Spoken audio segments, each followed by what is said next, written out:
பழனிசாமியினுடைய தலைமை அடிபட்டு போச்சுன்னு அர்த்தம். அவர் எப்பவுமே யாருக்கா இல்லையா அது உளுந்த பதவி வாங்குறது அவருக்கு வேலை.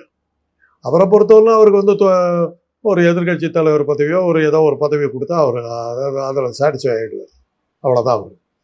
அவர் பேர் ரெட்டை இலையை காணாம அடிச்சவர். அவர் அதிமுக கொடிய அட்ரஸ் எல்லாம் பண்ணவர். அவர் தொடர்ந்து 10 தேர்தலில் தோல்வி அடைஞ்சு கடைசி 3 தேர்தலில் போட்டியே இடாமல் கட்சியுமே காலியாக்கினவர்.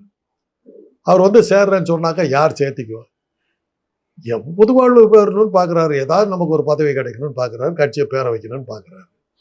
நடக்கலை. எல்லாத்தையும் ஒன்றா சேர்த்தலான்னாக்கா அதுக்கு பாஜகவினுடைய அனுமதி இப்போ முழுசாக கிடைக்க மாட்டேங்குது. ஒன்றா சேர்த்ததுக்கு அவருக்கும் தனக்கு என்ன கூட கிடைக்குங்கிறது தன்னை நம்பியே அவர் இருக்கிறாருங்க. தனக்கு என்ன கிடைக்கும், அது கிடைக்கல என்ன ஆகுது. அதனால தான் போய் உனக்கு துணை முதலமைச்சர் பதவி, இதை விட வேடிக்கை என்ன இருக்குது?